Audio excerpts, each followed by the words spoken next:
Hi guys, Lawrence from bjjstrength.com. I'm here today with Scott from Mobilize, mobility tools, and he doesn't want me to say this is the website, but I'm going to say it anyway. It's yourjointsshouldnothurt.com. Anything we talk about in terms of the stuff we're going to show, check out his site, right? It's some really good material. So we're also here at Carlson Gracie in Temecula, and today we're going to talk about hip mobility, particularly how you can use myofascial release to mobilize the hips. And a big thing for me, I think people think, oh, hips, and they know hips that are important in Jiu Jitsu. They're often really tight after they train or the following day, and they typically think about simple hip flexor stretches, which are great, but I think mobilizing through myofascial release is far more important over the long run in terms of recovery and improving that mobility. So, what we're going to do is you're just going to add this into your routine along with your stretches and your movements. As you guys know, myofascial release, you'll use it as you need it. Great for a pre-workout or pre-warm-up. Also good to recover after with too. So we're going to assume that you know the basics of myofascial release and just go through 3 target areas to help open up the hips. And to do that, what we're going to use is our mobilize mobility spheres for it. If you don't have one of these, you can use a softball or anything else that's kind of a similar density, which is very firm, and diameter as well, because you want something a little bit bigger. But the 3 areas that we're going to do the inner thigh, we're going to do the hip flexor, and then we're going to do the piriformis, which is one of the muscles deep in the glute.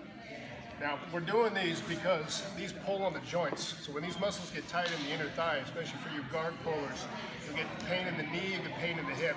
So we're going to roll on this muscle, this string, right on in here, and then we're going to localize on that hip flexor too, and again, we're going to hit those glutes.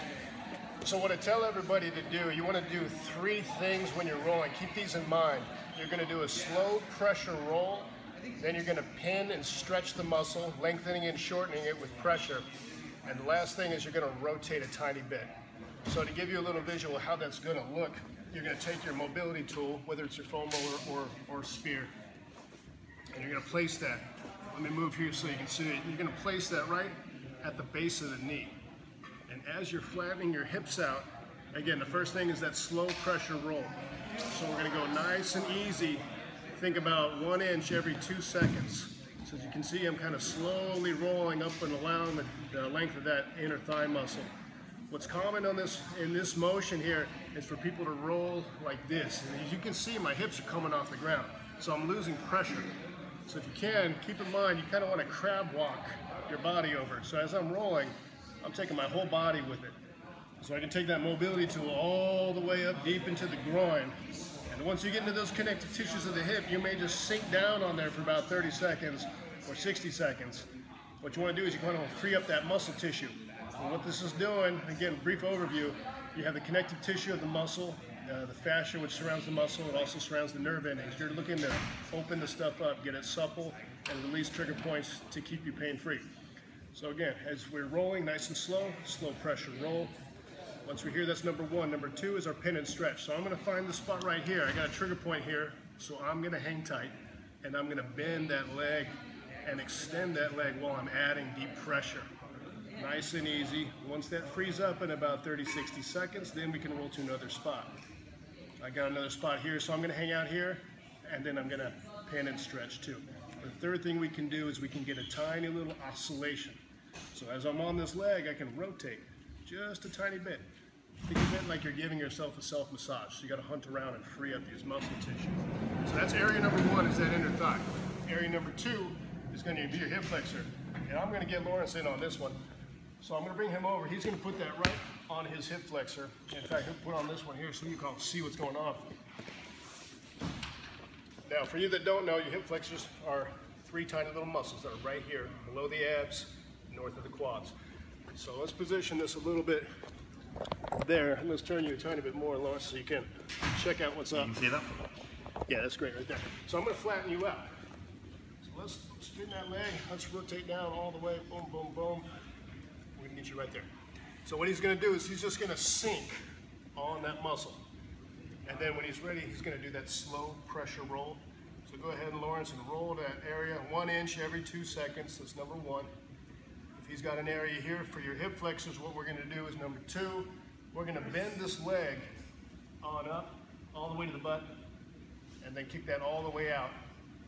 And what that's doing is the hip flexor is attached to the quad. What he's doing now is lengthening and shortening the muscles of the quad, which is therefore lengthening and shortening the muscles of the hip.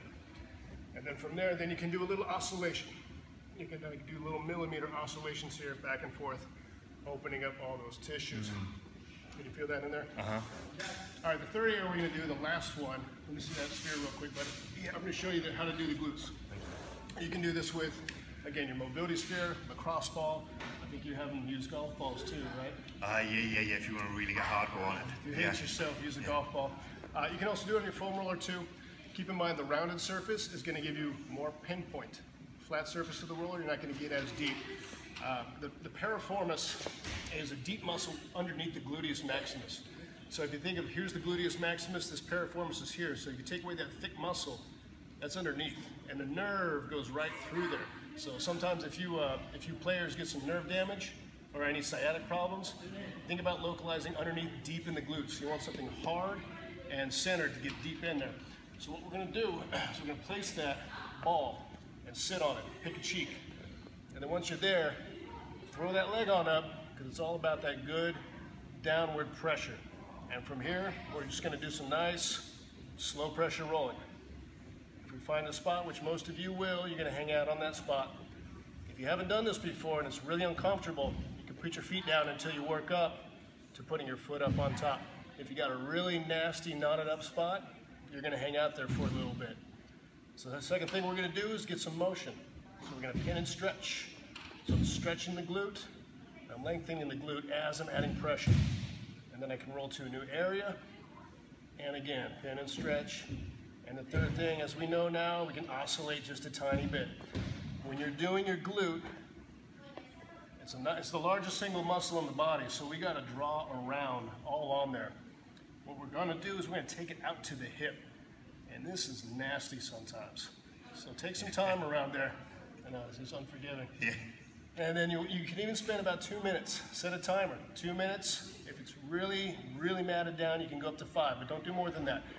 And keep in mind, don't roll too much. You can bruise tissue. So generally 30 to 60 seconds in areas. If you got a big surface area like the glute, you can do 2 minutes all around.